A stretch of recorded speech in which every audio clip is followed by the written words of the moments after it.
I'd like to call to order the Village Board regular meeting of September the 19th, 2013, to order at 7:01 p.m. I have a roll call, please. Mayor Gunther. Present. Clerk's here. Trustee Addington is absent tonight. Trustee Barry. Here. Trustee Barker. Here. Trustee Nero. Here. Trustee Scott. Here. Trustee Seneca. Here. And Attorney Zimmerman. Here. And if, Did I call? Yeah, I called you. yes. And would everybody please rise and join me in the Pledge of Allegiance? I pledge allegiance to the flag of the United States of America and to the republic for which it stands, one nation under God, indivisible, with liberty and justice for all.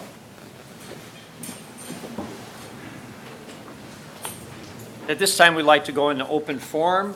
If there's anybody who has not filled out a request to speak during the open forum portion of the meeting, please do so and give it to Chief Mulhern.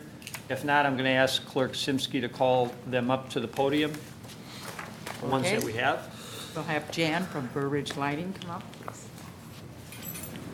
Good evening. Jan, Burridge Lighting. I would like to ask permission from the board and the village to grant me 2 Saturdays, either one this Saturday and next Saturday, to have a small but meaningful sidewalk sale. Would not be ostentatious to taking up the whole sidewalk, just a couple tables out there so I can put some of our merchandise out there as people are walking by to get some good deals. And the one thing I didn't realize is that officially we need to do this as an ordinance, which...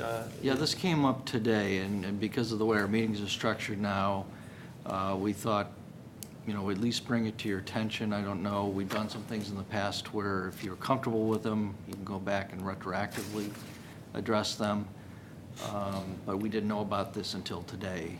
Right, I didn't want to do this without permission. I actually wanted to do it last Saturday, but I didn't want to just go ahead and do it without, verbally or written permission from anyone, so that no one else would say, well, if she did it, I can do it too, Appreciate you coming in. This is maybe something that we can have a committee look at, but I just assume issues like this, let the staff, the administrative, maybe that it doesn't have to even come to the board, but unfortunately, the staff told me since 1972, this has been on the books, so I don't have a problem with it. I think anything we can do to encourage your business. So I would say we put it on the agenda to retroactive approve it at the next meeting. Is that usually what we do, John? Yep. And I guess just like for housekeeping, that they have to have a certain amount of passageway, and so Definitely. we'll let you know that. And yeah, I think it's a great idea. Yeah, I think staff has already talked to you, and as long as you meet the criteria, this is something I think our staff ought to be able to give the permission for. And should we, I guess a question for the village attorney, should we include a certificate of insurance and name us as an additional insured? I'll have to check what the ordinance requirements are. If that's an ordinance requirement, then yes. If not, then I don't think it's necessary. Shannon, I know you looked at the ordinance today. Was there any language in there like that? I didn't get a chance to read it. Now, while Shannon's coming up, where are you located so everybody can get to the 40 site? South Cass Avenue. We are on south side of the tracks. On your way to the But that's Holy okay. Trinity. We're on the good side of the tracks, too. They always say the bad side is always the south side of the tracks. It's not so bad. To answer that question, there was no notation that I noticed about a certificate of insurance. There is. And we're I not just doing found any the type section of in- permanent structure out there. It's just going to be a couple tables and merchandise on the tables. I did speak with Jan about leaving the 5 feet of clearance, and she explained that most of the items will be up close next to the building, and there will be ample area for people to move past. Okay, we'll just, if there's no disagreement, we'll just put it on our next agenda, be approved officially. Okay, but it is approved that I can do it this Saturday? No Yes. problem? Super. Thank you And very you much. want it for 2 Saturdays, right? This Saturday I did, and next Saturday? weather permitting, I would like to do it both Saturday. I have both Saturdays on there because, with the weather these days, we don't know if it's going to pour. So I'm kind of covering all my bases. So if it does rain this Saturday, I'd like to do it next Saturday. But yes, I would definitely like to do it 2 Saturdays, if that's okay with you. It's okay with me. And this Saturday, everybody on their way to Oktoberfest at Veterans Memorial Park There you for go. Holy Trinity can stop by. See, there you go. There you go. All right. Okay? Thank you. Thank you very much. And our next open forum is Bob Reed.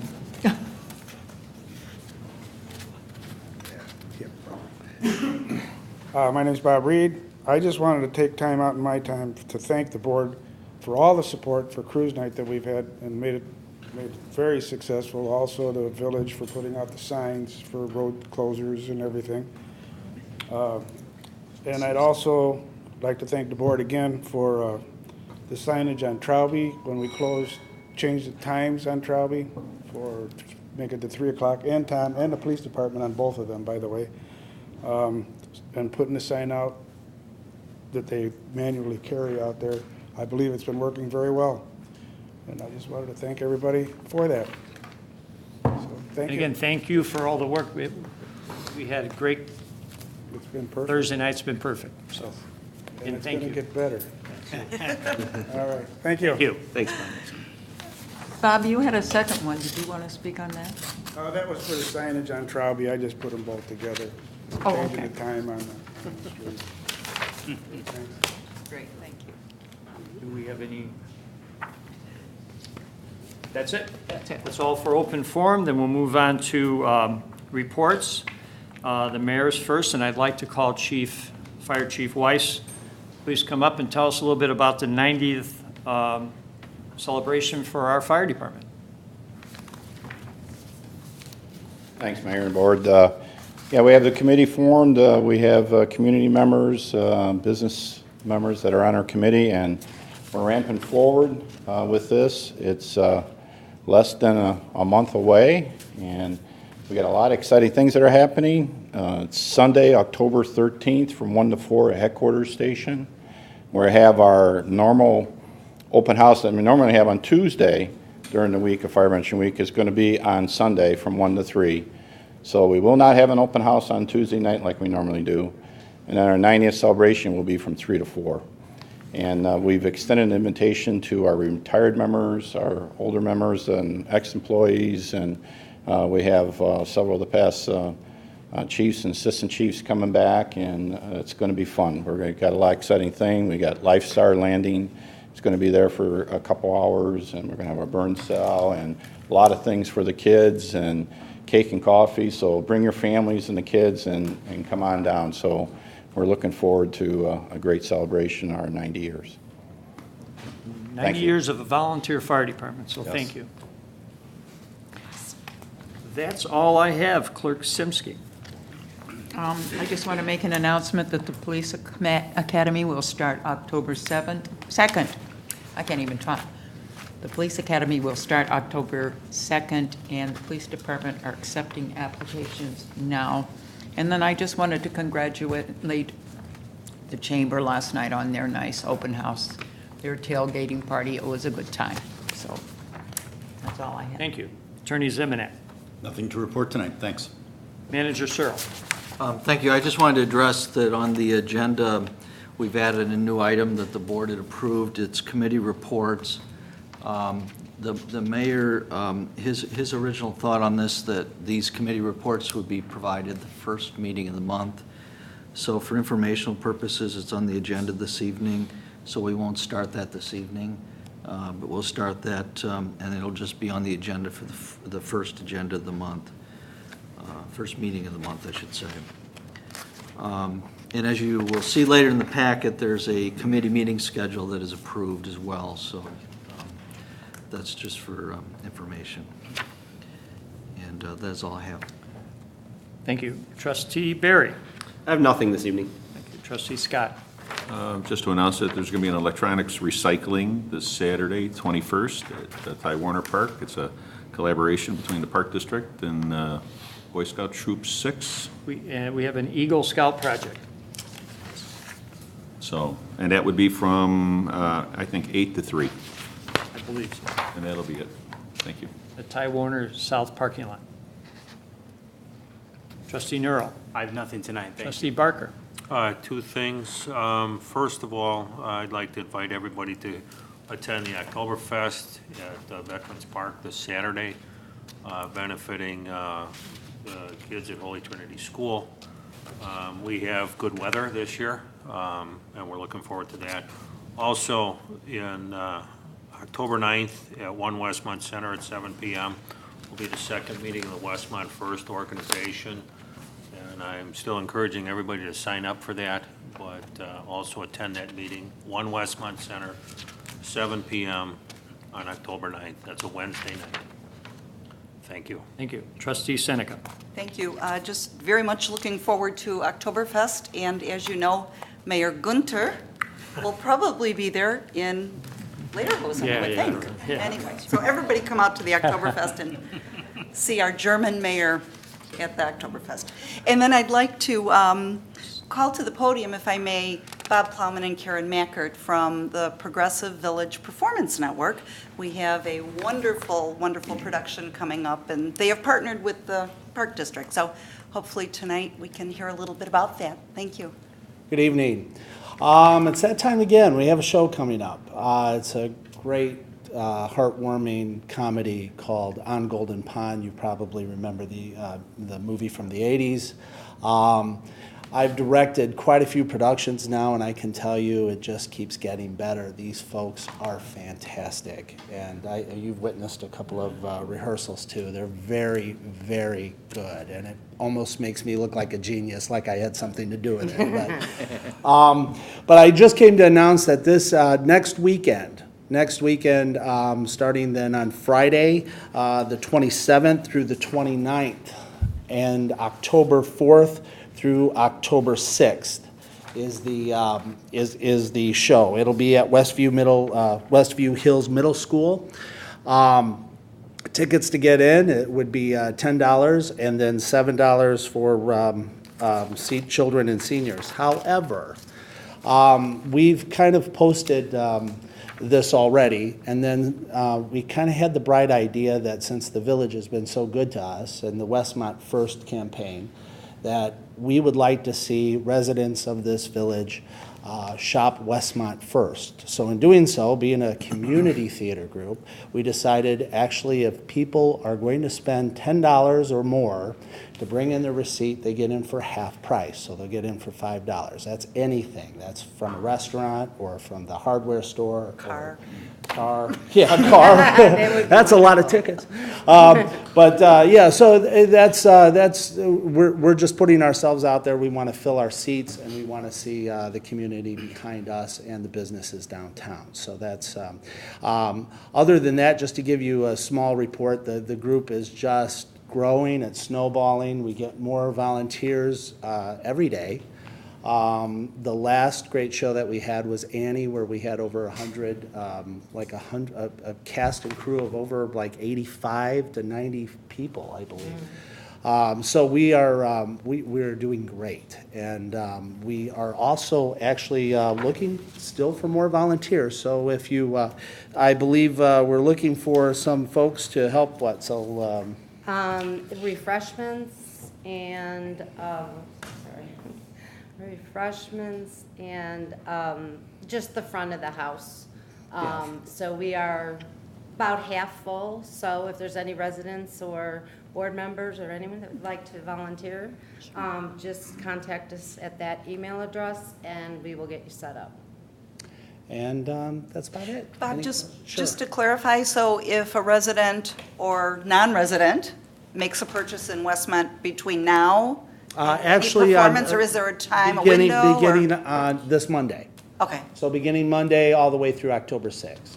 great. So bring a receipt in and show us that you've spent $10 or more, and we'll be happy to give you a $5 ticket. Great. So even the non-residents can come into Westmont and shop. Yes, Absolutely. definitely. That's kind of what Really? we'd encourage, dinner and a show seems like it'd be a perfect match, so, Great. yep. And I just want to give a big thank you to the Park District. If it wasn't for them, we wouldn't be here. So we appreciate everyone's assistance and everyone that helps us put this together through the Park District. Very good. Thank you. Thank you. Thank you very Bob. much. Thank you. See you there. That's all. That's all? Thank you. And again, the theater group is one group that we've been missing in this community, and they have worked very hard, and they do a great job, so. And it's in, Westview is in Westmont, Is it? yeah. Okay. I 'Cause thought- it- Has a if you Willowbrook- Google I know, that, it probably shows that as a mailbox, but no, it's in. We West Post incorporated Office. I that know. area many years ago. There we go. All right, thank you. Thank you. Okay, moving on to the next agenda item, items removed from the consent agenda. Do any of the board members want any of the items removed from the consent agenda? If not, the consent agenda, Manager Searle, would you please read? Okay, we have the village board meetings minutes from September 5th and the village board special meeting from September 4th on the consent agenda. We have the finance ordinance number 11 in the amount of $1,038,608.65. And then we have purchase orders. First one, Don Morris Architects, in the amount of $13,842.72. Then we have one to Core Pro Waterworks in the amount of $12,750. This had to do with the cathode protection on the south tower that we were in the process of repainting. Then the next one is to Cloud Sherpas, which has to do with our technology program using our Google services. That PO is $11,144. And the total of the purchase orders is $37,736.72. And all of those purchase orders are budgeted. Do you want to then, the downtown Oh, I'm development life sorry. safety grant will be Yeah, part of I'm that? not used to having that on there as well. Yes. We talked about adding, because we are getting a lot of regular requests through the grant program. So the next item we have is downtown development life safety grants.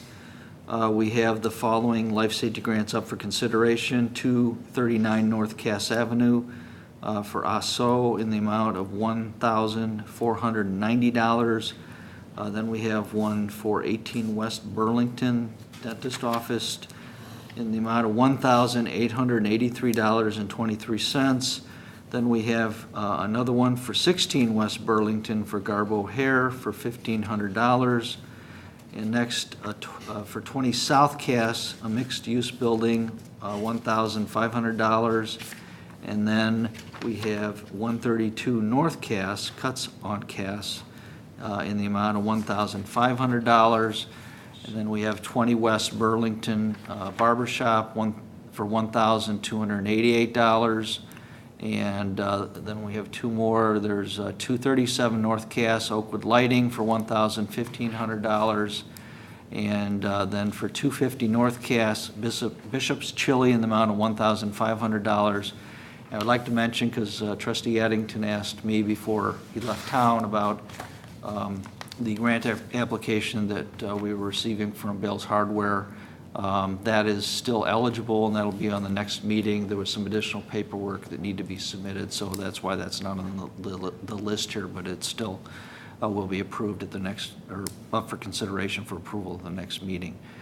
And as you can see in the agenda, the remaining balance for the life safety portion of the downtown development grant is $0, and the remaining balance for the facade grant is $13,750. Any questions? Just as Bales was, we had their application in at the last meeting. We Yes. made the motion just to approve any that were in at that point. They just needed, like you said, some additional paperwork, so they'll be on our agenda next meeting. Anybody, questions from the board? Anybody from the audience have any questions on the consent Just agenda? one, 16 West Burlington.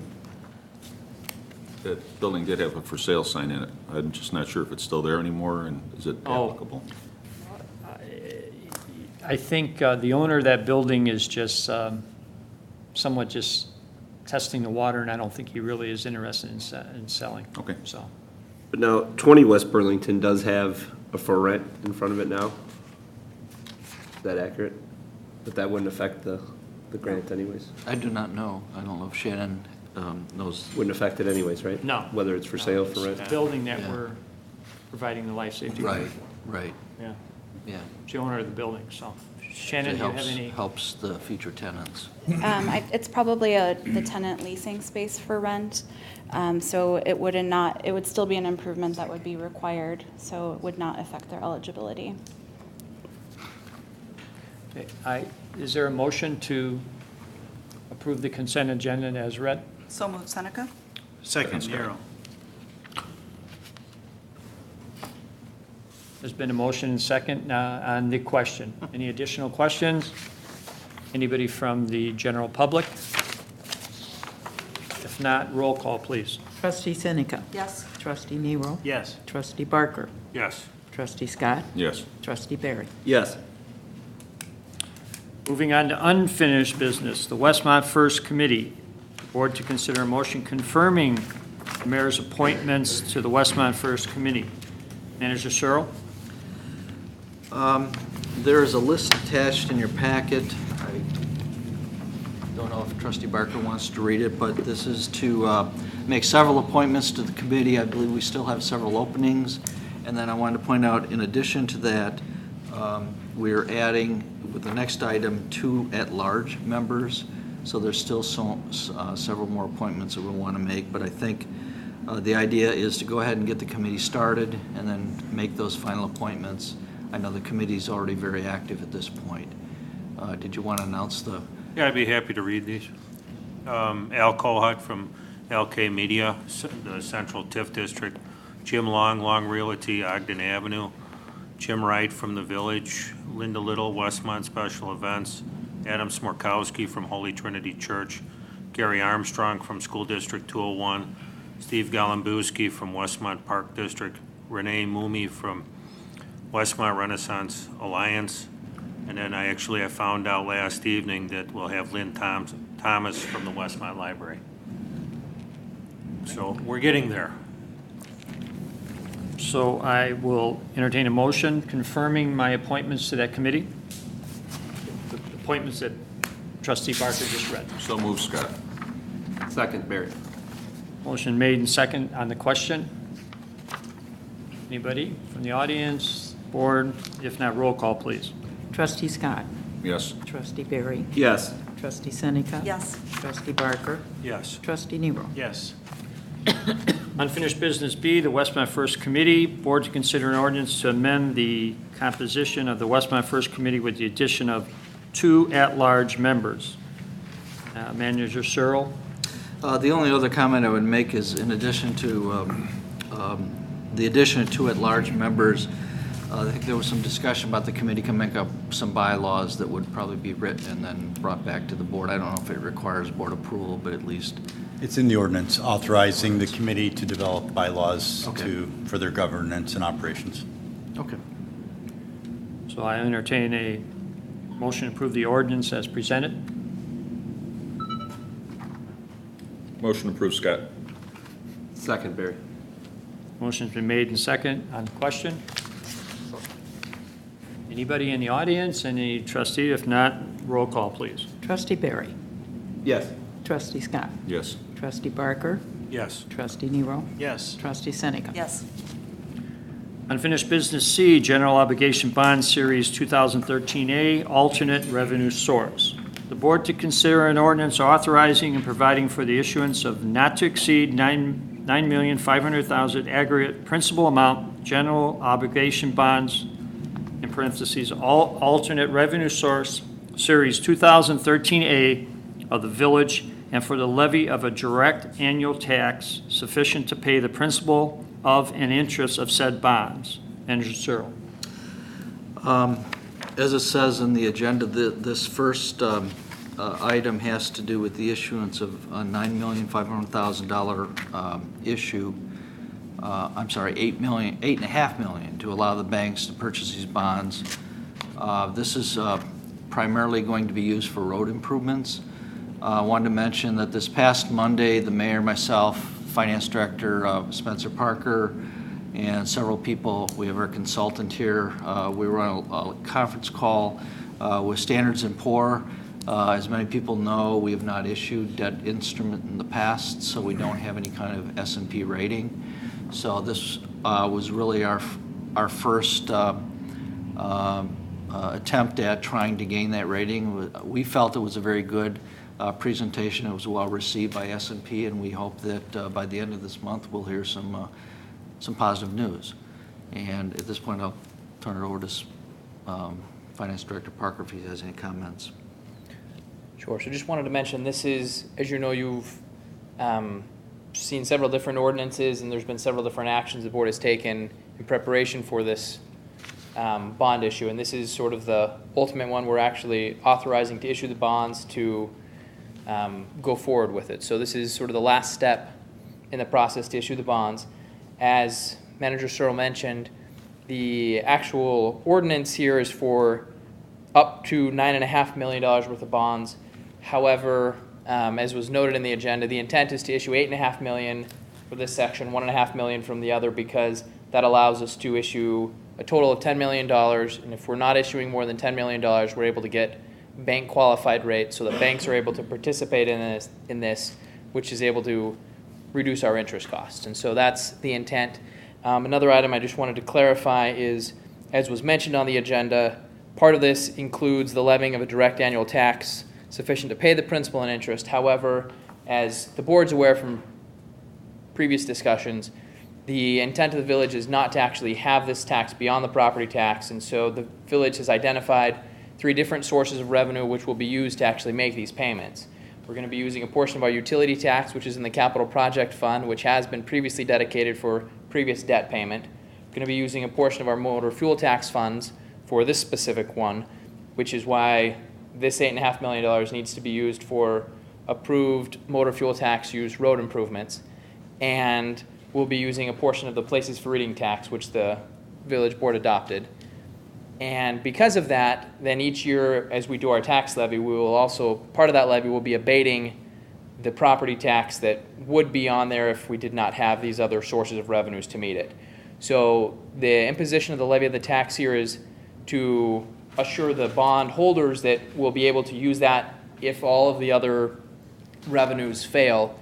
We do have that property tax there. However, the intent is not to use the property tax, and in fact, the board will be abating it each year. And you have passed out to you our financial advisor, Tom Chapman, has brought for you a fairly lengthy packet, which is the offering document, which we'll be presenting as part of the bond issue. This is what the people who are interested in purchasing bonds will be reading and looking at to get a handle on the kind of entity that we are and our services and those kind of things. I don't know if there's anything else you want to add to that. That's pretty complete, but just a little history in terms of transparency. Remember, at your August meeting, you passed the first ordinance of intent to issue these bonds, and then at your July meeting, and then August, you actually held a public hearing as well for these bonds. So we've gone through several steps to alert the public that you're going to be able to issue these bonds. And if I ask Public Works Director May, could you please just quickly comment on the plan for the $8.5 million as far as what we're going to use it for? The $8.5 million is, Spencer identified, because it's obligated to be paid with motor fuel taxes, all of the construction projects have to be MFT eligible work. With that, what we primarily use that for is simple street resurfacings. So we do have roughly 61 miles of streets in town that are our jurisdiction, and with the $8.5 million, we'll be able to catch up on the street resurfacing we're far behind on, and hope to get 30 miles completed in over 3 years. Thank you. And I think you should point out, we just went through a study last year in which we did a village-wide analysis on the condition of our streets, and we'll be using that as a guide in terms of which streets will be paid first. It helps us calculate and identify the overall condition of the streets in the entire town and the average ranking, and we will use that report to address the worst conditions, not worse where they need to be reconstructed, but the lowest ranking streets will attack that, and the goal is to get the average of the entire town much higher than it is right now, the average ranking. So I'll entertain a motion, a motion to approve the ordinance authorizing and providing for the issuance of not to exceed the $9,500,000 aggregate principal amount GOB bonds, Series 2013A. So move Seneca. Second, Nero. It's been moved and seconded on the question. Trustees, anybody from the general public? If not, roll call, please. Trustee Seneca. Yes. Trustee Barry. Yes. Trustee Scott. Yes. Trustee Barker. Yes. Trustee Nero. Yes. You guys just stay there because the next agenda item pertains to the 1.5 million. It's the general obligation bond series 2013B, the alternate revenue source. The board to consider an ordinance authorizing and providing for the issuance of not to exceed $1,500,000 aggregate principal amount general obligation bonds, the alternate revenue source, series 2013B of the village, and for the levy of a direct annual tax sufficient to pay the principal of and interest of said bonds. Manager Searle. Again, it's kind of the second piece of what we talked about already, and it was, again, covered in our rating conversation with Standards & Poor. As the mayor said, this piece is to look more specifically at the stormwater improvements. Many people in the public may know that it was approximately 3 years ago we invested in a village-wide stormwater study that helped us identify problem areas and possible solutions, and we'll be trying to use that to help identify some projects that we can try to address. And in addition to that, there is a Citizens Ad Hoc Committee now that is actually reviewing much of that information, and we'll probably, I think they're going to be giving their report October 7th? October the 17th, they'll be on our agenda to provide a detailed report of their findings. Yeah. So, all right, Financial Director Parker, do you have anything to add? I think that sums it up pretty well. Again, the only difference is that this $1.5 million is not specifically restricted to road improvements, so the board's got a little more flexibility with this going forward. Tom, anything? And one other comment, part of the rationale of moving forward and trying to expedite some of these infrastructure improvements is because of the favorable interest rate environment that we are in. And although back in May, when Fed Chairman Bernanke indicated that he might taper back his bond buying, we saw interest rates move up. It's still a very good time to issue bonds. And as a result of his surprise yesterday, we actually saw rates come back down a little bit. So we believe there's a good window next week where we'll probably go into the marketplace and issue the bonds and actually find the investors and firm up the interest rate at that time. We want to try to get in before the potential budget lockdown that the federal government is contemplating, as well as the debt limit scenario that could take place in the middle of October. So I think we got a nice window next week, and we'll probably go into the marketplace at that time. I'll entertain a motion to approve the ordinance as I read. So move, Scott. Second, Barry. Motion's been made and seconded on the question. And the trustees, anybody in the audience? If not, roll call, please. Trustee Scott. Yes. Trustee Barker. Yes. Trustee Seneca. Yes. Trustee Barry. Yes. Trustee Nero. Yes. Thank you. Thanks, son. New business, 150 West 63rd Street, Mariano's. Board to consider an ordinance approving the following request from Bradford Real Estate to build a grocery store in the C1 Commercial Business District. 1, site and landscaping plan approval. 2, zoning code variance to increase the number of allowable signs to 3, to allow 2 wall signs and 1 ground sign. 3, special use permit to operate temporary open-air sidewalk or tent sales. 4, preliminary plat of subdivision. And 5, parking stall size waiver. Manager Searle. Okay, for the benefit of the public, the applicant is requesting to build a 71,300 square foot grocery with outdoor seasonal displays and outdoor dining.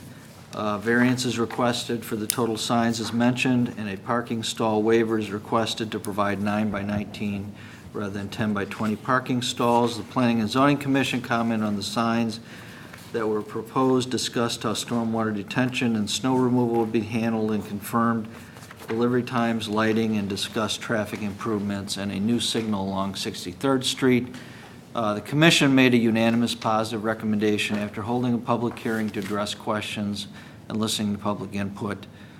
Westbrook Market spoke against the project, voicing concern regarding the proximity of their locally owned business.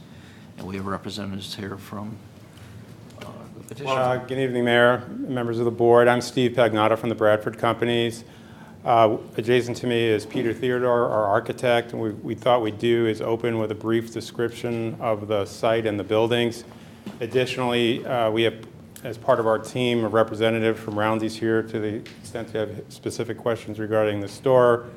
We have our civil engineer here, our landscape architect, traffic engineer as well. So to the extent that you have additional questions, we're happy to answer those. So what I'd like to do at this point in time is have Peter describe this store. Bradford, as you know, has a history of building shopping centers in the Chicago marketplace. We've been building for 25 years. We've completed 60 projects. And if approved tonight, this would be our 7th Mariano's. We have 4 open, 2 under construction, 1 in Wheaton, 1 in Lake Zurich. And we're hopeful that to the extent that there are questions, we can satisfy any answers with our consultants tonight. So Peter, do you want to open it up? Sure. Sure. Good evening. My name is Peter Theodore. I'm a licensed architect in the state of Illinois. I'm also licensed throughout the United States, from Colorado to New York, Alaska to Puerto Rico. Been practicing architecture for about 30 years now. I've been involved in over 1,000 shopping centers nationwide, and I have an extensive background in food stores. This food store in particular is very exciting to me from a lot of different perspectives. I'm going to walk you through the site plan real quick in the building, but I think most of you know that where Mariano's has opened, it's opened up to great success. And a common theme in all the stores is what you hear from the people walking out of the store and what a shopping experience it is. It's important to note that the quality of the project starts on the periphery. It starts with the landscaping, it starts with the pedestrian ways, and when you look at the site plan, and you look at the pedestrian links, and you look at the amount of trees, the foundation plantings, the bioswales, the seasonal variety, we don't only meet landscaping requirements, we go above and beyond them. And when I say we go above and beyond them, a particular sweet spot to Bob Mariano is looking at landscaping, incorporating it into the architecture, and also bringing it into the building. If you've been to a Mariano's, you know that we have this big rotunda.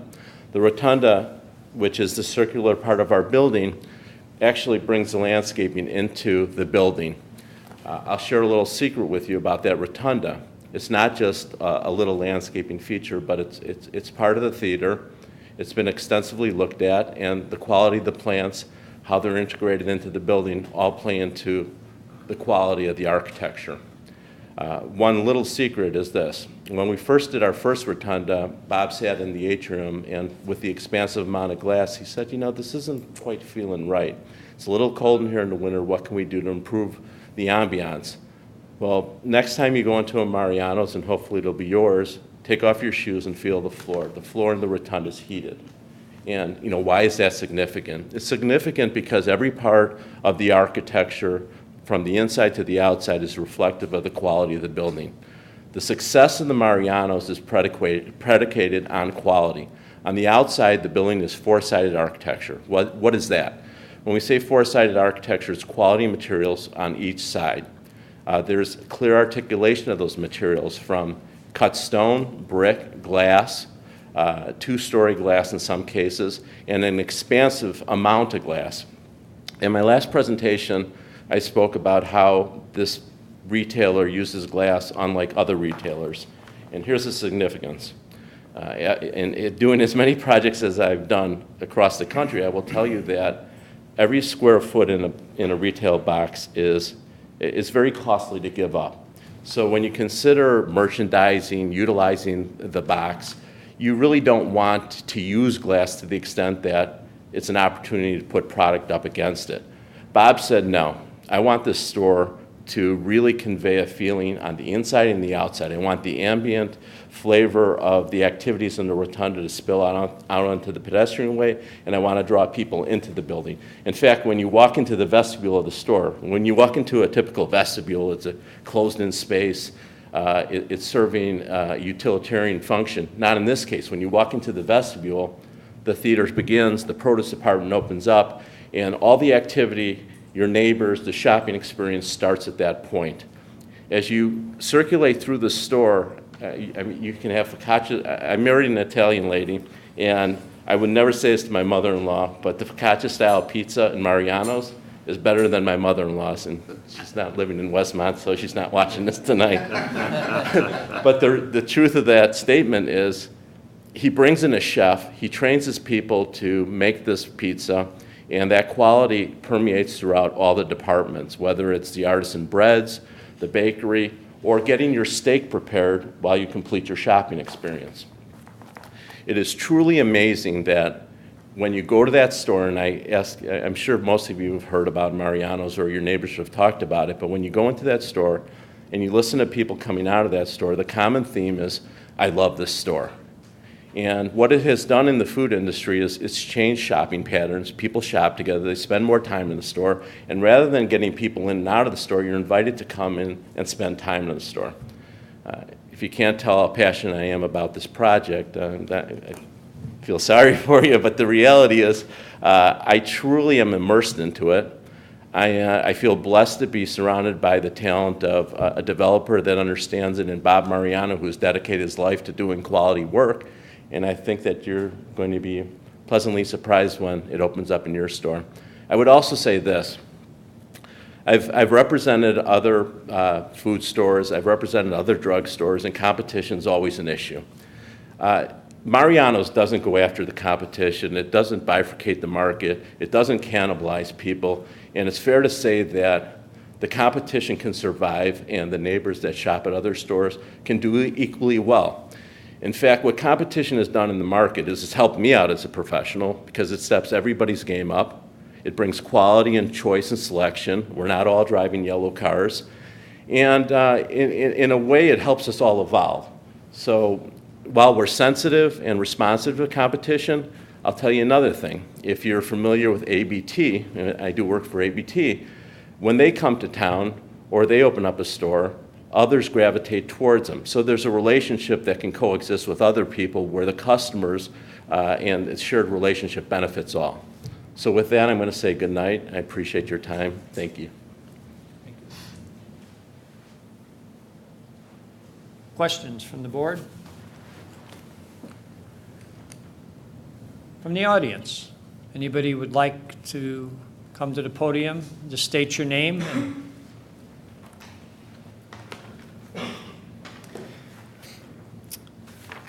Hi, my name is Joe Kumkuski. I'd like to thank you very much for the opportunity to speak here tonight. My father and I own Westbrook Market here in Westmont. Our store is coming up on its 10th anniversary, and we've always enjoyed a relationship with local government and residents here in Westmont. I'm here tonight not so much to speak, but as to listen. Particularly, I'm interested in hearing your thoughts on the proposal created a TIF district and to sell village property to a developer for the purposes of constructing a Mariano's grocery store immediately adjacent to my store. I have followed the process through the Zoning and Planning Commission and have watched the plan get approved, but have not heard answers to some critical questions that I think are fair to ask. Naturally, as you might expect, as someone who has invested 10 years of my career into building a sound business and significant contributor to the Westmont economy, I am concerned with the impact this plan will have on my business and my employees. There are other grocery stores in this town with whom I compete, and part of this industry is based on location and pricing.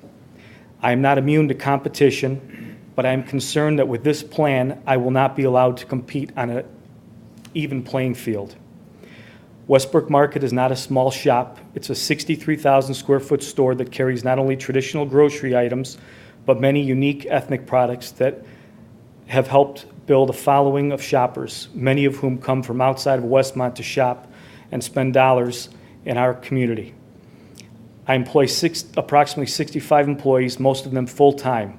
Unlike many other stores, I pay overtime and have tried to pay a wage that allows my employees to build a career and not to work second jobs. I'm very concerned that based on industry trends, my store will not survive what I consider to be a direct overbuild and that jobs will be lost. As I mentioned, I have some questions that I would like to have answered. First is the most obvious one, which is, why would you place a grocery store right next to an already successful operator? I know that the village has been trying to develop the property for some time, and I understand that the big box retailers have been interested but ultimately passed. It is, however, my understanding that those decisions were made during our recent economic downturn. The original study of the property suggested a large retailer as the optimum use, so I am asking if you feel sufficient effort has been made in that pursuit. Keep in mind that the tax generated from food sales is 1.75%, whereas the tax from general retail products is 7.25%. Not only are you giving up tremendous tax upside by using this property for another grocery store, you are guaranteed to cut, if not eliminate, the tax revenue from my store, so the net gain will be minimal. I would also like to know about the financial incentives being provided to the developer and Mariano's. As stated, I have operated a good business for 10 years now. I've operated a good business for 10 years, yet now a competitor is being given financial assistance to build next to me. While it may not have been within the realm of the zoning commission to speak to this, I would ask this board to address the incentives being offered and how they impact other taxing bodies and businesses like mine. Finally, I would ask if you have researched the impact to small malls like ours when the anchor tenant is lost. The fact is that more than 3/4 of the secondary stores in those situations go out of business.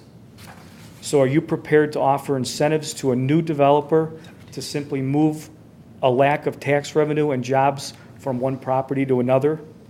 So as I stated, I prefer to hear from you rather than the other way around, and I would respectfully ask if the board can explain the thought process that went into this proposal, the specifics of the financial incentives being offered, and how the overall economic impact has been evaluated. Thank you. Thank you. I can answer the incentives, not on the agenda tonight, October 17th, it will be on the agenda. So we will be discussing those incentives for this project at that point. I don't know if there's any, I know that the land has been on the market, and the village has openly tried to get someone to develop there, and we finally found somebody. So I don't know if there's anybody else, if Spencer or anybody, but really You it's... found somebody, but you found a grocer when you have a successful grocery business that's there. I mean, shouldn't the effort go to find something that would complement successful businesses that you have in Westmont as opposed to finding something that's going to hurt one or possibly put it out of business and swap tax revenue for tax revenue? I mean, it just doesn't seem to make sense to me. I guess the question is it going to be competition for you? Absolutely. Is it the same customer base? Absolutely. I heard from the previous board, the Planning and Zoning, they commented to me that Westbrook Market had a lot of ethnic clientele that you could see by coming in there. Well, let me tell you, our customer base is American customers coming in that store. There's no question about it. American customers coming in that store. However, there are many ethnic peoples that come in there as well. The problem with it is that these ethnic people are small pockets of people, which might be Polish, might be Filipino, might be Asian, might be, Macedonian, whatever it is. There's small pockets of these people. It's not like I have you go into the city, in some areas they have a Hispanic store where you live off of that. That's your business. This is not the case here. And the demographics of Westmont and the areas around it should show it. I mean, it shouldn't be any big surprise. I mean, you know the demographics of the area. It's not a shocker to see that we cater to, the people of Westmont. And one other question I'd have for you is, have you been in a Mariano's yourself to see I have. That would be competition for you? I have. Okay. I have. I have nothing bad to say about them. They're a very, very nice store, very well done. There's no question about that. But at the same time, as I said before, if you put a Jewel next to me, it would be disastrous. I mean, somebody had mentioned earlier that Mariano's and Trader Joe's exist in a same mall. Apples and oranges. Trader Joe's is not a grocery store like that. They put out a flyer once a month or once every 2 months or something like that about commodities that are not carried anywhere else. They're not carried anywhere else. Mariano's will carry Del Monte green beans. You know what I mean? They will carry those products in a can. They'll carry corn in the produce department, tomatoes in the produce department. All those items will be the same. What will they carry that I don't? Okay, gelato. I mean, there's going to be things like that I don't have, but that's not a big difference. I mean, it's not like somebody's, that's not enough of non-competition to qualify. A couple things. I don't think it's the goal of this board ever to put anybody out of business. Since I've been on the board, short period of time, we have approved 2 businesses that are operating within blocks of the same type of business, insurance agency and bakeries. So it's not our intent to put the existing ones out, but give the opportunity for a new business to come in. I know we've had an insurance agent that opened downtown. There's one right down the street. I can't speak to that, but that sounds different than what we're talking about here. In this, I draw from a 3 to 5 mile radius. That's it. That's where you draw from. That's your main, look around to any grocer that advertises. They advertise around them. They don't advertise beyond that. They advertise around that area. And what happens is you get that base from that community. They come and shop there.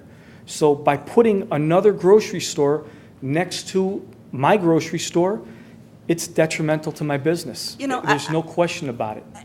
I'll say this. Never do we want to hurt an existing business, and certainly we appreciate every business, including yours. It's not government's role to limit competition. You're right. It's not our role. But if I could just finish. There's a lot of people in Westmont and around Westmont that I'm going to guess are just like me. And I'm the kind of person that shops at your store. I go to Whole Foods. I go to Standard Market. I go to Aldi. I go to Trader Joe's. And I will definitely be going to Mariano's. It doesn't mean I'm going to stop going to your store or to any of the other stores I mentioned. You'll be buying less. No, I don't go any less now. Then you'll be eating more? Just what I get. If you're going to all those stores, you'll be buying less at one of them. But my point is, it's not our role to limit competition. The mayor pointed out we have 3 bakeries within, a half a mile. That's a great point. And they're each a little bit different, just as these stores are a little bit different. That's and a great point, but hang on. We are charged with Excuse me, looking. let the trustee finish. We are charged at looking at the entire community. What's best for the entire community? Not just one square block. We went through this when Standard Market came up because there was resistance from certain areas around there. But we have to look at what's good for the entire community. And this is a very sound and good decision for Westmont. And in many ways, it will make you better because you're going to work a little harder. I remember when Aldi came in, you were very upset about Aldi. And more competition, there's no question. And competition is very healthy, and I'm in full support of this. I just don't think it's our job to limit competition. Thank you for saying that, but I do want to say this. If you could speak to it, there's something that the village owns this property, correct? Correct. Okay. And the village put in the sale to Bradford Equities that the sale to them was contingent on them building a Mariano's there. Now, if that's not government getting involved in something they shouldn't be involved in, then tell me something different, because that states in there that to sell to Bradford, it's contingent that they must put a Mariano's in. Not a Jewel, not a Dominic's, not a Fry's, not anything else. It's contingent that a Mariano's goes in there. That doesn't seem right to me. Am I correct on that? You are correct, and the purpose is the village wanted to see the parcel redeveloped with an economic generator. And Bradford came in with a proposal to bring a Mariano's in. It wasn't the village dictating what would go in there. It was Bradford Real Estate saying, we would like to develop this vacant piece of property with a Mariano's. And the village did not want Bradford to buy this property and simply hold it and keep it vacant for potentially 10 years with no economic generation for the village. So we specified time periods for them to commence construction, and that the construction had to be for a Mariano's grocery store, which is what they came in and proposed in the first place, rather than Sam's Auto Body Repair Shop. And if I can ask, does the board think that Westbrook Market will I mean, do you really believe that Westbrook Market will survive there and that it will not hurt the plaza that I'm in? You don't believe that this is going to be hurtful to Westbrook Market? I mean, I've been here almost 10 years now. Came into this community. I've been very good. My father and I have run a good store. We've always listened to the community, everything else. You know, if you don't think that this is going to put us out of business, I don't know. I don't know where you're coming from on it. I really don't. You know, this isn't a jeweled kitty corner. This isn't something else. This is adjacent to the store, and I'll even question that at some point, if there's not further thought to maybe tear something down and maybe join them or whatever it is. I don't know, but this would be detrimental to our business. Thank you. I need to hear from the trustees, and I don't know if you want to address the Westbrook or just talk. And he just at this point, you could might as well go sit down, and we'll call you back up if we need you to answer questions. Thank you. In general, as a businessman in town, I appreciate your thoughts and your concerns, and I've had these same concerns myself with competition opening up around the corner, and you're shocked and you can't believe, and in my particular instance, the gentleman was very similar to yours. They came in with a lot of hoopla and a lot of advertising, and I thought, boy, we're just never going to make it, and we're never going to be able to overcome that. Well, I think the company is Dilworth Windows, and I think they've been almost 20 years today, as I am, also coexisting. If anything, we've helped each other along the way because we've brought people to a certain corridor to do those type of things. Again, to piggyback on what Trustee Seneca said, we are not here to dictate. We are not here to help one business over another. The fair market is there. Again, we go to the Aldi. We so oftenly today look at Walgreens and CVS, where they seem to thrive. And if there's four corners, it seems like Osco and other pharmacies would take all four. We sure don't want to do something to hurt you guys. My wife shops at your store, so I personally, we're on that side of town, so we use you guys. We plan on continuing to use you guys. I think this is, again, to Trustee Seneca, that this is a great situation for the village wide. I believe competition will help your business. I know looking at it today, it probably doesn't seem that way, but I am all for the progression of this project. My direct question was, do you think I will survive with them next to me? That was my direct Personally, question. yes, I do. You do. Yes, I do. Excuse me, we're going to let the trustees have an opportunity to talk, and then if they need you to come up to the podium. First of all, let me ask, is there anybody else in the audience who'd like to comment on this? If not, then I'll let the rest of the trustees talk, and if you'd like to ask a question. Sure. Well, to personally answer your question, I don't know that answer. I think that falls on your shoulders and what your efforts are going to be going forward. I can't answer that. As Trustee Berry said, I'm similar, and I run a small business as well. I go against big guys every dang day, and I have to figure out ways to do that. It's not easy. It's tough. But I think that's going to, just like Dilworth probably did with Barry, it's going to keep you on your toes, and eventually, just like they coexisted for the better. I also think this is going to be a catalyst for not just Westmont, but the entire surrounding geographical area. I think this is just such a positive improvement for not just our village, but for villages around us. And, I'm like the rest of the board, I'm in full support of this project as well. I think it's going to be a great addition to this area, to the south part of DuPage County. It's something that we've been waiting for a long time. That's all I have. Thanks. This is kind of like when when Standard Market came in and Nature's Best, although they're a little bit farther away, pretty much said we will be out of business. And I think the only issue with Nature's Best is their parking lot isn't big enough. Because it's full all the time. It didn't put them out of business. I would sit there and say, you look at, Westmont has 2 Walgreens in this small town. You've got the same company competing against itself. In a town like ours, how many do you see of the same company that's there? Yeah, really. I would sit there and say, no, I don't think it's going to put you out of business. We wouldn't do that. That's not the job of a village board, is to go out there and target somebody to put them out of business. Not when they've been in town as long as you have and what you've contributed. But there also is to bring more development into this town. And that property has sat too long not developed. This is a good company.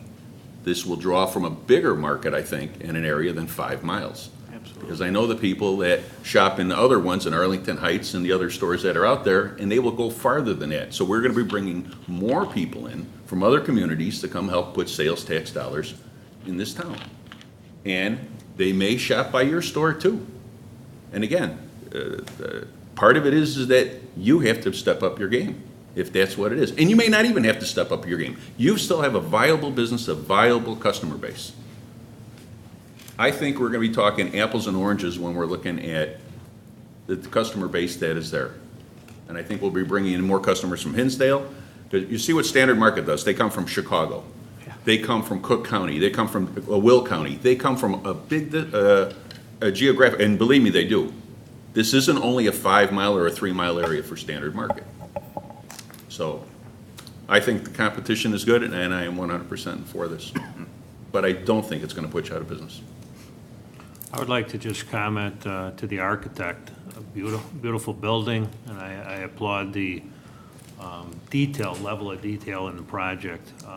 I feel as a new trustee and a resident of town for 20 years, we're obligated to do something with that property, and I welcome this, and I think it's going to help the South TIF district, and it's going to help our community. So, thank you.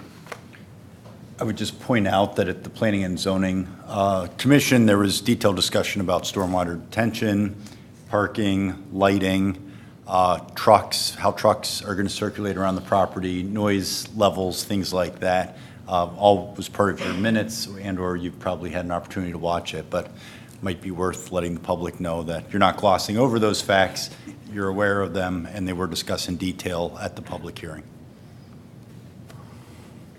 Any other trustee comments? I really hope it doesn't put you out of business, because I know a lot of people that shop there, and I think they're going to be loyal to you. I know. So I really don't think, I think this is a whole different brand, and from my standpoint, I sure hope you're in business 3 years from now. So, if not, I'll entertain a motion to approve. After I do the motion, after I do the ordinance, I'll open it up for one more comment. I need a motion to approve the ordinance as presented, improving all 5 of the listed items. So move, Scott. Second, Seneca? Okay, the motion's been made and seconded to approve the ordinance as presented. On the question, yes, sir. I just wanted to know, there's a TAF district going up. You might as well come up to the podium. I just want to know, this is going to be a TIF district, and I want to know why isn't it being offered to the businesses around there? I mean, the businesses around there are the ones that need it. Mm-hmm. So to offer it to a new business, it doesn't, I don't understand why they're not offering it to the ones that are there to help them out. We never said we wouldn't. We just implemented the tax district, and your business is inside the boundaries. So you would be eligible for assistance as we move along. When does Under it, certain- when does it come Under in? certain criteria. situations. Yeah. Okay. What But we we've don't know when it's said gonna is, start? we'll take proposals from either developers or existing businesses, and we'll evaluate those. So it's not that you aren't eligible, it's just that that's the way the process works. And I would recommend probably coming in and seeing Shannon if you're interested in finding out more about the TIF district. I'm not a property owner, I'm a business owner. It's going to have to be my landlord, but Oh, I'll right. talk to him about it. Yeah. So, all right. All right, thank you. Thank you. Any other questions? Any more from the trustees? If not, I'll call for a roll call, please. Trustee Scott. Yes. Trustee Barry. Yes. Trustee Seneca. Yes. Trustee Nero. Yes. Trustee Barker. Yes. And the motion passed and ordinance passed, and we'll see you probably in another 2 meetings. I would imagine you'll be back. Thanks, Mayor. Thank you. Thank you. Thank you. Thank you. Beautiful building. That's done. And as they're removing some of their items, the next agenda item is award of bid proposal. The board to consider an ordinance approving the bid and awarding the construction contract to K5 Construction Corporation for the village's 2013 motor fuel tax resurfacing project, and MFT 14-00000-01-GM. Am I supposed to read all that? Okay. Someone's got to stop me then. Okay.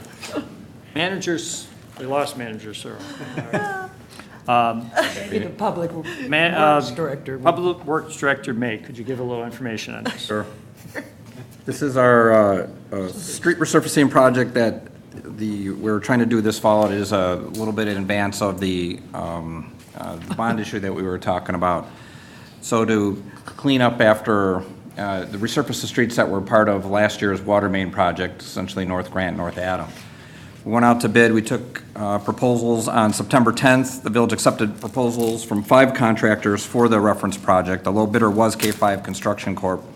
They are located in Lamont, Illinois, and the bid amount was $159,954.24, compared to the engineer's estimate, which was a little over $200,000. So staff recommends award of that contract so that we can complete it this fall. I will point out for the record that my firm has represented K5 from time to time in some mechanics lien issues. I've never personally represented them. I don't know anyone from K5. Kind of first caught me when I saw it on the agenda this week. And all I've done is prepare the ordinance in this matter. I wasn't involved in the bid process, but I thought I'd let you all know. Thank you. They have worked in town before. We've used them with And regularity. staff is recommending? Yes. And so then I'll entertain a motion to approve this ordinance. Is there a question? Yes, and let's have a motion and then we'll do the question. Motion to approve, Nero? Second, Barry. Motion been made and seconded. Trustee Barry on the question. I've noticed this has come up a couple times, Steve, where the engineers estimate and then the bids come in quite a bit lower. And I know from the bidding process that there's comparables and so forth, but is that ever concerning that the engineers come in and say it should be X amount of dollars and then this company kind of comes in drastically lower? Do we get concerned that maybe they're not doing something according to, and again, I've noticed this a couple times over the.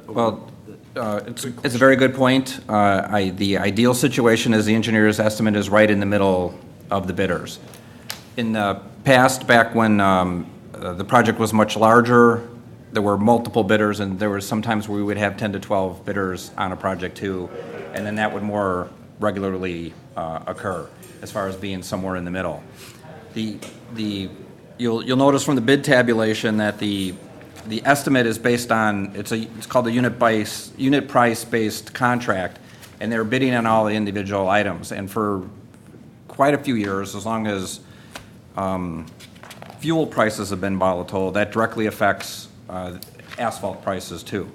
So we get into the mode, you certainly don't want to have a situation where the engineer's estimate is lower than any of the bids. So you have to be comfortably sure that you're taking into account, it's for budgeting purposes of what you expect this project to be valued at.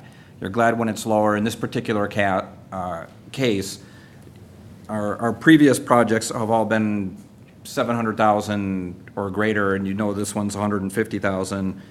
It's a much smaller project, so it was hard to guess. We don't have any experience with these much smaller quantities. Often the unit price is a little bit higher because they have to bury other types of costs into their material costs. So how do they build in mobilization and things like that? So it was a healthy guess, intentionally higher. I didn't expect it to be the highest, out of all the bidders, but in this case, it was mostly a function of it's an extremely small size project, and it was hard for us to estimate.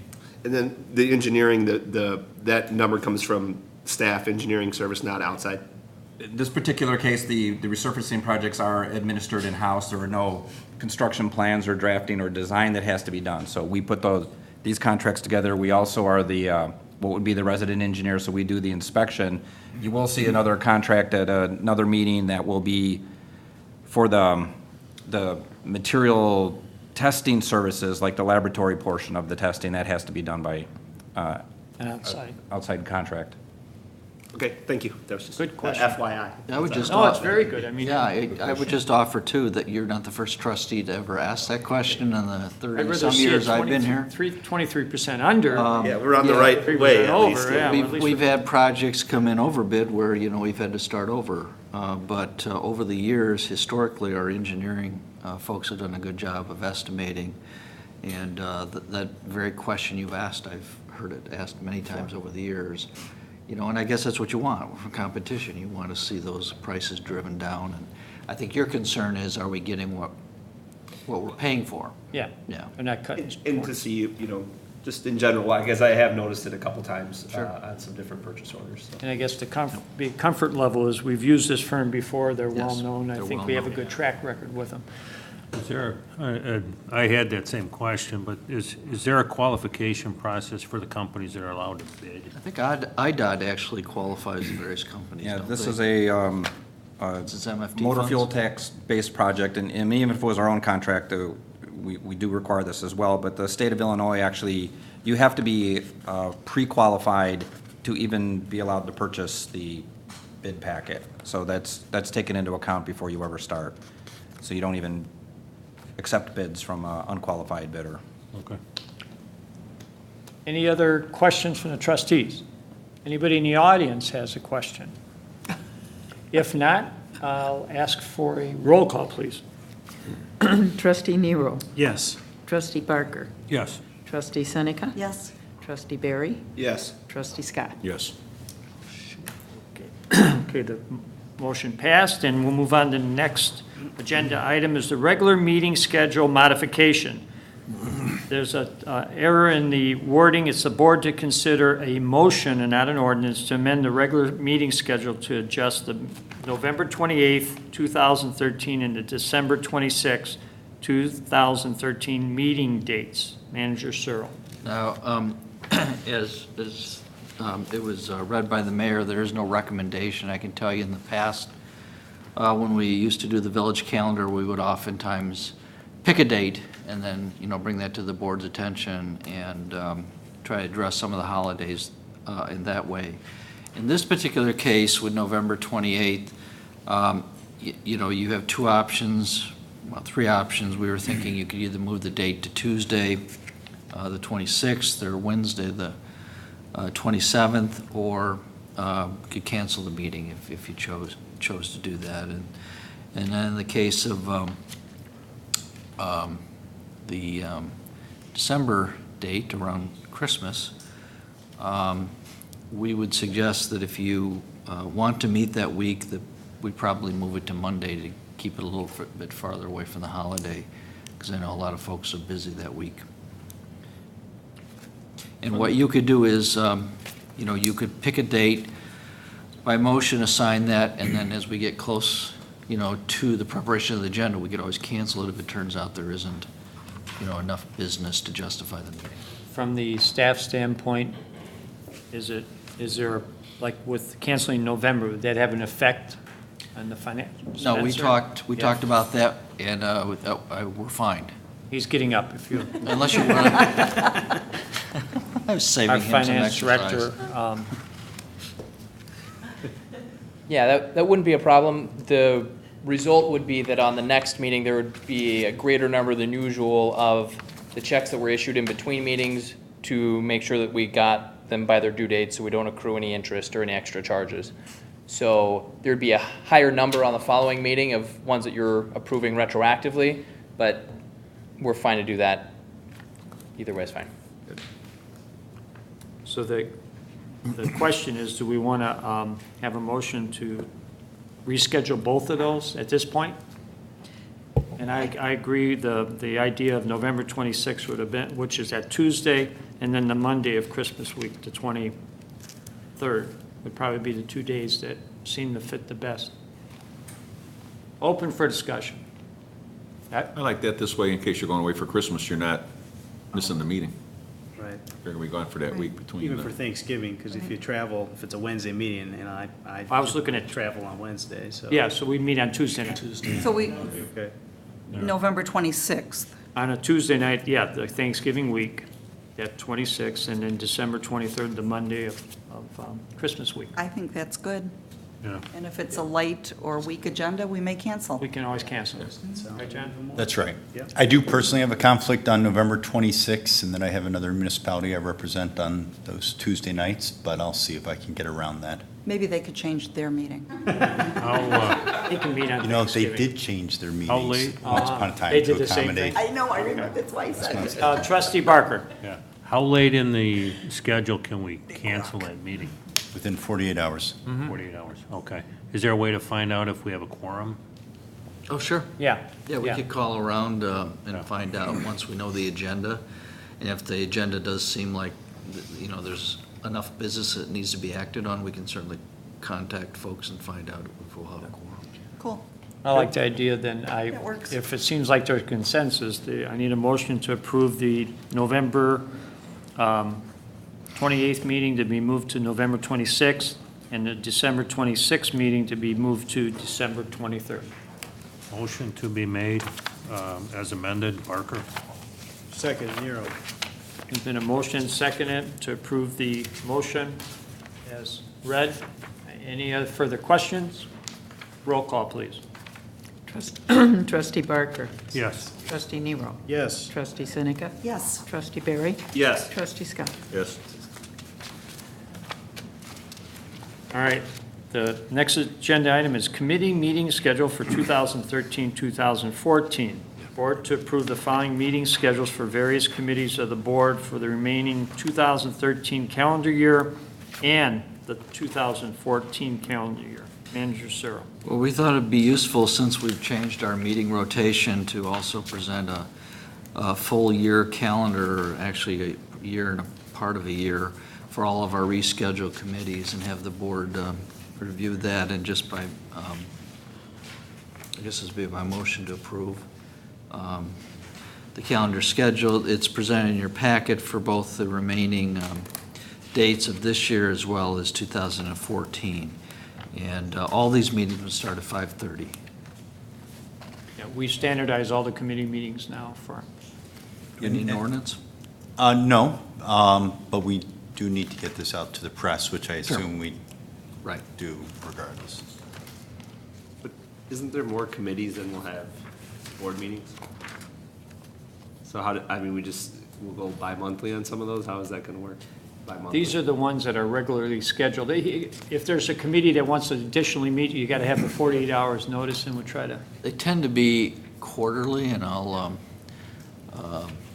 defer to our expert on trying to work out every possible schedule we ever have, and that's our Public I Works guess, Director. speaking back to the old board meeting system where it was twice a month, we had some meetings that met quarterly, some that met monthly.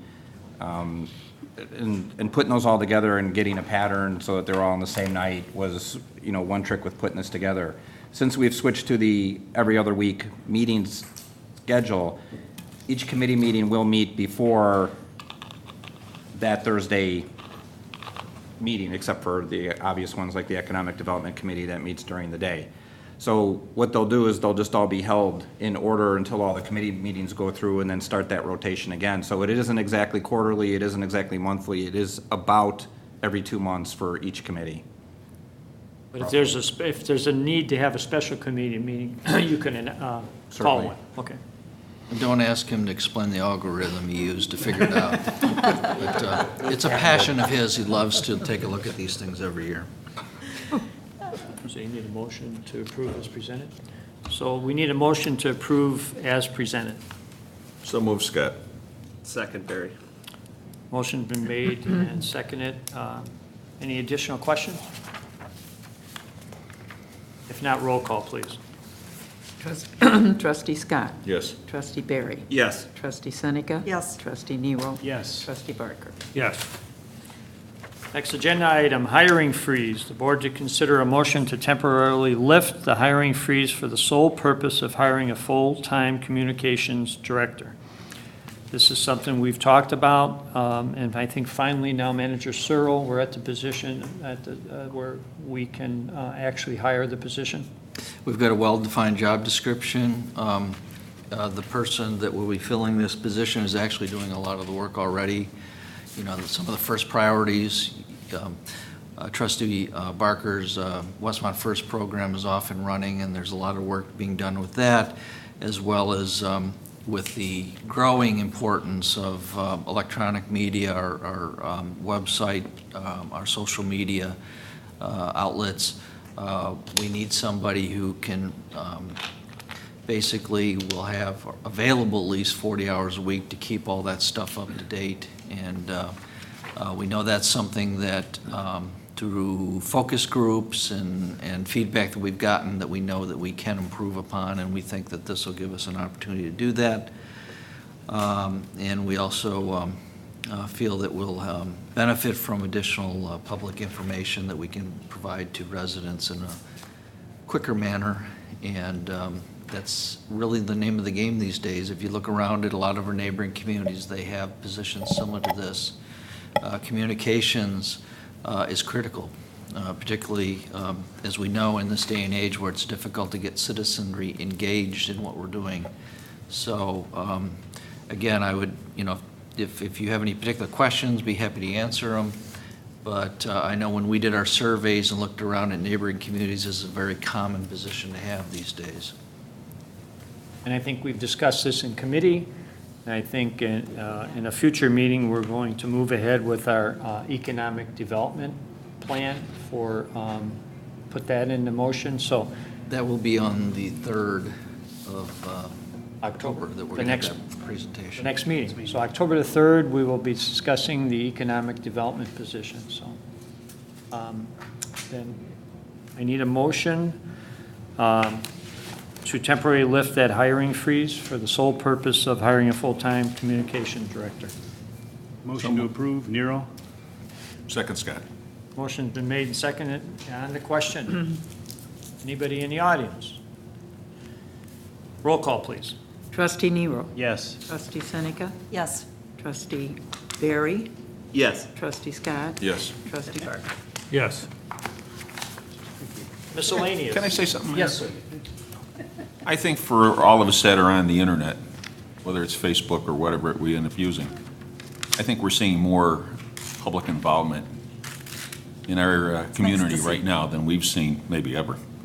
It's just, that is the way it has to be, and that's why we need this communications director. Internally, externally, everywhere. Yep. Good point. And I think that's a good point, Bob, because I think the question becomes to residents is, you know, why are they spending this money? Why are they hiring?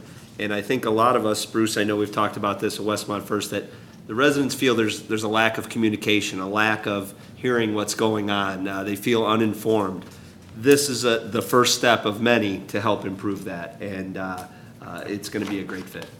We've been trying to do it, you know, with contract work, where, you know, we haven't really been able to control the schedule, and that's been a little bit of a challenge, and with this position, we really feel that we'll be able to structure things very well and keep things moving at a good clip and good pace to get information out.